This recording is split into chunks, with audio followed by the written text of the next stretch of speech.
Oiê, tudo bem com você? Eu sou a Ju e este é o canal Chá com Leitura. No mês passado eu comecei a ler uma biografia muito legal sobre Dom Pedro II, que eu tô adorando de verdade. E aí eu comecei a pensar sobre ler biografias, que é uma coisa que eu não faço muito. Na verdade, a maioria das biografias que eu li foram amigos que emprestaram pra mim. E a verdade é que eu gostei de todas as que eu li, mas realmente não é o tipo de leitura que eu procuro por vontade própria, não é o tipo de livro que eu vou procurar quando eu quero ler alguma coisa interessante. Então não é surpresa que quando eu fui pesquisar os livros que eu tinha aqui nas estantes para fazer um vídeo sobre biografias, eu descobri que eu tinha apenas 4. Pois é, são poucas, mas elas são interessantes, então eu vou falar um pouquinho de cada uma delas para você. Vamos lá? E o primeiro livro da minha lista é H.H. Holmes, Maligno, de Harold Chester. Não faço ideia de como pronuncia o nome dele. Este livro conta a história de H.H. Holmes, um dos primeiros psicopatas de que se tem notícias, e talvez um dos mais malignos que já existiu. Neste livro, o autor fez todo um trabalho investigativo para contar desde a infância de Holmes, de que se tem poucas notícias, até os últimos momentos dele na prisão. Se você não conhece, Holmes foi um dos assassinos mais criativos da história. Ele literalmente criou um hotel que mais parecia uma dessas atrações de parque de diversão, daqueles parques de horror mesmo. E não é exagero, o hotel dele tinha escadas que levavam a lugar nenhum, ou então que voltavam para o mesmo lugar de onde a pessoa saiu. E os corredores eram feitos para ter aquela ilusão de ótica de que estavam diminuindo ou aumentando, para a pessoa se sentir perdida. As pessoas que entravam lá literalmente não sabiam para onde estavam indo. E muitas delas nunca chegaram a sair de lá. Isso porque um dos grandes negócios do Holmes era receber heranças. Ele ficou noivo de várias mulheres e chegou a casar com várias delas, enquanto ele já era casado, mas tudo isso para conseguir pôr as mãos nos bens dessas mulheres. Depois disso, ele se livrava delas de todo jeito, ele realmente matava elas e vendia os corpos para escolas de medicina. Ele não saía mal na história, ele realmente fazia um grande negócio financeiro. E nesse livro o autor conta, através de depoimentos, cartas, tudo que ele podia encontrar da época, como ele conhecia essas mulheres, como ele acabava convencendo elas a se afastarem de amigos, parentes, e como ele sumia com elas. Inclusive o autor teve a ajuda de uma parente de uma das vítimas, então ele realmente fez um trabalho bastante extenso, apesar de Holmes ter sido um cara tão evasivo que era quase impossível conseguir informações sobre ele. Mesmo porque quando você conseguia uma informação sobre ele, ele conseguia desviar e criar outras tantas informações que você nunca sabia qual que era verdadeira e qual que era falsa. A maioria era falsa. Ele era um cara extremamente mentiroso, mas ele era muito convincente nas mentiras dele. Basicamente, ele só foi pego por causa de um deslize que ele cometeu. Numa das vezes que ele foi preso, e não foi pelos assassinatos, foi por outros crimes que ele cometeu, ele fez uma promessa para um dos criminosos que estavam com quem ele dividia a cela, e ele não cumpriu. Então esse criminoso ficou bastante irritado e decidiu denunciar ele.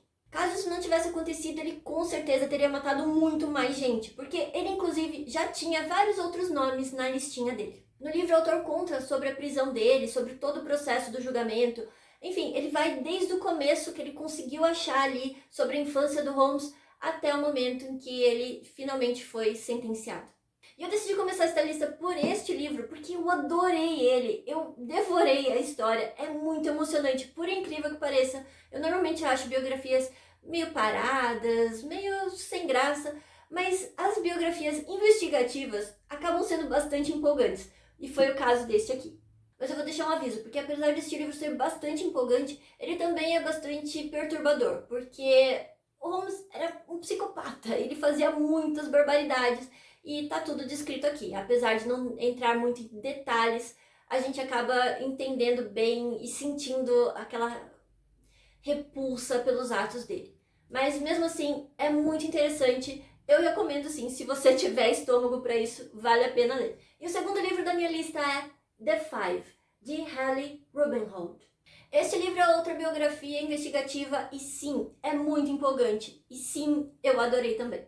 Este livro conta a história das 5 vítimas oficiais de Jack o Estripador. E sim, eu digo oficiais porque na época em que os assassinatos começaram a acontecer, algumas pessoas acharam muito legal, muito bom o que o Jack estava fazendo e decidiram sair matando mulheres por aí. Então, algumas pessoas acabaram assassinadas, mas elas não foram reportadas como, não foram dadas como vítimas do Jack Stripador. Neste livro, a autora faz um trabalho muito bom recriando a vida dessas 5 mulheres. porque elas eram pessoas do povo, elas não tinham diários, elas não escreviam cartas para amigos que guardavam em caixinhas com fitinhas, elas realmente tinham poucos registros. Mas aqui a autora conseguiu fazer essa recriação através de depoimentos das pessoas, tanto oficiais nos julgamentos, como artigos nos jornais, e principalmente ela conseguiu juntar as pecinhas do quebra-cabeça através de registros, tanto de casamento, nascimento, enfim, ela conseguiu fazer uma colcha de retalhos e recriar a vida dessas mulheres. E ficou muito interessante, mas também ficou muito emocionante, porque a gente vê aqui que essas vítimas passaram por um processo de descredibilização. Pelo fato delas serem mulheres, estarem na rua sozinhas, e principalmente pelo fato de que, como as investigações não conseguiram achar um culpado, eles acabaram culpando as próprias vítimas. E ficou muito interessante, mas também ficou muito emocionante, porque a gente vê aqui que a maioria dessas mulheres não eram, eu pelo menos sempre ouvi dizer que o Jack Stripador matava mulheres da vida que estavam em exercício. E aqui a gente vê que não era nada disso, que a maioria delas eram mulheres que simplesmente eram pobres, elas não tinham onde dormir e elas acabavam dormindo na rua. E a parte mais triste é que a maioria delas eram mulheres que tinham sido casadas, tinham sido mães, mas por algum motivo o casamento não deu certo e elas acabaram tendo que morar na rua. E através disso a gente também fica sabendo como era a sociedade durante a Era Vitoriana, porque aqui a gente vê como essas mulheres trabalhavam, como era o convívio social delas, né, com a família e na rua, e também nas casas de ajuda que elas às vezes precisavam recorrer.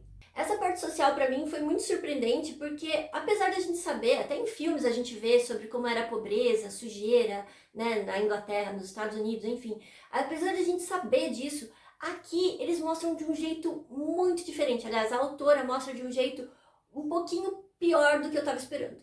Porque essas casas de ajuda que eu citei, na verdade eram casas de trabalho, que as pessoas podiam ir lá para dormir e receber alimento, mas elas tinham que pagar por essa estadia. Então elas eram obrigadas, no momento que elas entravam lá, elas eram obrigadas a servir por pelo menos 2 dias para pagar por essas acomodações. O problema é que, além do trabalho ser horroroso, muito pesado, muito maçante, elas ainda não tinham comida suficiente, a comida era de péssima qualidade e elas dormiam em camas que eram bastante, na verdade, era um pulgueiro. Enfim, o lugar era tão horroroso que as pessoas preferiam dormir na rua, debaixo de chuva, de frio, de neve, do que ir para um lugar desse. Tem vários outros pontos aqui muito interessantes, principalmente sobre essas mulheres, porque é muito triste você ver que a maioria delas recebeu educação que estava até acima de educação de um garoto normal. Mas elas, mesmo tendo todo esse acesso, tendo família, tendo conhecimento, mesmo assim elas acabaram sem nada.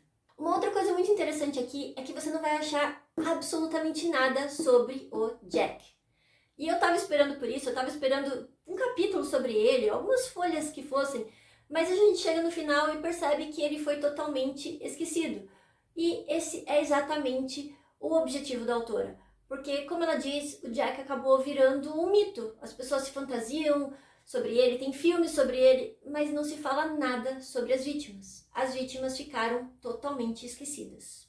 Então esse trabalho é uma homenagem a essas mulheres que foram assassinadas injustamente e que foram simplesmente esquecidas pela sociedade. O terceiro livro da minha lista é Mary Stuart, de Alexandre Dumas. Eu já vou começar dizendo que eu não conhecia muito sobre a Mary Stuart. A única coisa que eu sabia sobre ela é que, por questões políticas, ela tinha sido presa pela Rainha Elizabeth, mantida em cativeiro por muitos anos e depois assassinada. Mas mesmo sem saber nada sobre ela, eu tenho que admitir que eu era time Rainha Elizabeth. Eu sempre gostei da Rainha Elizabeth, ela é uma personagem icônica. Eu sei que ela era louca, ela tinha os momentos dela, ela não era completamente sã, mas ela fez muito pela Inglaterra. Eu acredito que o governo dela foi maravilhoso, de acordo com as possibilidades. E pelas batalhas, enfim, eu acho que ela foi muito boa no que ela fez e mereceu o título dela. Fechando esse parênteses, vamos para o livro que foi escrito por Alexandre Dumas. Não é exatamente uma biografia, é um romance baseado na biografia da Mary Stuart. Então tem a parte de ficção, sim, mas também tem os fatos, que são baseados nos relatos que a gente tem daquela época. Inclusive eu pesquisei alguns na Wikipédia e bateu, então tô acreditando. E aí a narração deste livro ficou muito empolgante, porque ele escreve, é uma novela mesmo, então ele escreve como se ele tivesse visto, ele tivesse vivenciado todas essas situações junto com ela, e aí ele tá contando pra gente. E lembra que eu disse no começo que eu era time Rainha Elizabeth e não conhecia nada sobre a Mary? Pois é, depois de conhecer sobre ela através deste livro aqui, eu tenho que te dizer que eu sou com certeza time Rainha Elizabeth e eu detesto a Mary. Muito! Eu não sei se foi essa a intenção do Alexandre Dumas, porque, sinceramente, do jeito que ele escreve aqui, parece que ele queria que a gente odiasse ela. E não é por causa da narrativa, porque ele escreve muito bem. De verdade, a gente se sente parte... Na verdade, a gente se sente ouvindo ele conversando com a gente. Porque ele vai conversando com a gente através da história. Então a gente se sente assim, sentado ouvindo o vô contando a história pra gente, sabe? Mas apesar da história ser muito bem contada, a Mary é uma personagem odiosa.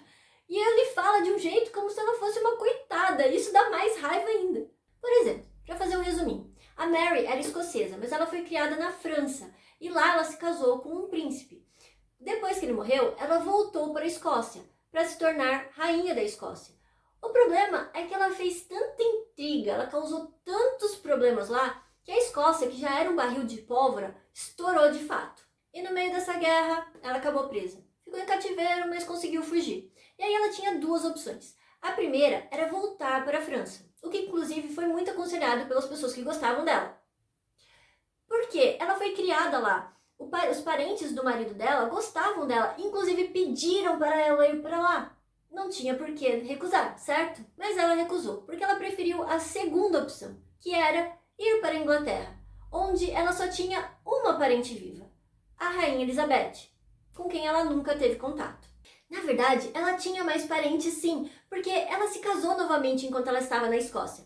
Acontece que ela não gostou muito do marido e ele acabou morrendo em circunstâncias um pouco obscuras, sabe? Então olha que maravilha. Ela tinha essa prima com quem ela teve pouquíssimo contato e toda a família desse marido que ela perdeu. Parece muito mais convidativo ir para a Inglaterra do que voltar para a França, lugar que ela viveu a vida toda, que tinha uma família que queria que ela fosse para lá, que cuidaria dela. Com certeza a Inglaterra era um lugar muito melhor para ir, certo? Se você está pensando que não, você está errado e eu vou te dizer por quê. Porque na Inglaterra, a Mary era herdeira ao trono e na França, não. Agora imagina, a mulher foi princesa da França e não conseguiu ser rainha. Foi rainha na Escócia e destruiu o país todo. Ela precisava de uma terceira chance, certo? Por que não? Olha, eu vou te dizer, durante todo o livro, o Alexandre Dumas conta como se ela fosse uma coitadinha, porque, nossa, aconteceu do marido dela morrer, aconteceu de estourar uma guerra, aconteceram várias coisas. Mas nesse ponto foi a última gota, porque eu fiquei com muita raiva dessa mulher. Porque se você acha que ela chegou na Inglaterra como uma refugiada que fugiu para salvar a própria vida e precisava de abrigo e o amparo da família, enfim, você tá muito errado. Ela chegou lá realmente muito boazinha, como ela sempre é, de acordo com Dumas. Mas ali ela começou a fazer mais intriga. Porque afinal de contas, ela é herdeira do trono da Inglaterra também. Então ela pode ser rainha novamente e destruir mais um país, porque aparentemente é isso que ela faz da vida. Resumindo, se Dumas queria fazer dela uma santa, e eu realmente não sei se era isso que ele queria, porque parece que sim, mas ao mesmo tempo pode ser que ele estivesse sendo muito irônico. Eu realmente não sei, mas se ele queria transformar essa coisa aqui numa santa, ele não conseguiu. De qualquer forma, a escrita do Dumas é maravilhosa como sempre. Se você não gosta de biografias, mas quer saber mais sobre história, vale a pena pegar este aqui, porque é um livro bastante empolgante. E revoltante também, mas talvez isso seja só a minha opinião. Deixa eu cortar este vídeo aqui rapidinho, porque enquanto eu estava editando, eu descobri que metade do comentário do meu próximo livro foi apagado. Simplesmente porque acabou a bateria e eu não percebi. Mas isso até que acabou sendo uma coisa boa, porque depois que eu terminei de gravar e eu fui guardar os livros que eu tinha usado, eu descobri mais uma biografia que eu tinha esquecido completamente que eu tinha. Aí eu decidi ver isso como uma oportunidade. Então, para este vídeo aqui não ficar mais longo do que já está, ficou bem mais longo do que eu estava esperando, eu decidi fazer uma parte 2. Então, este vídeo termina por aqui, espero que você tenha gostado e me conta nos comentários qual é a sua biografia favorita, porque por alguma razão agora eu estou bastante interessada nesse assunto. Muito obrigada novamente por ter assistido até aqui, um beijo, até o próximo vídeo.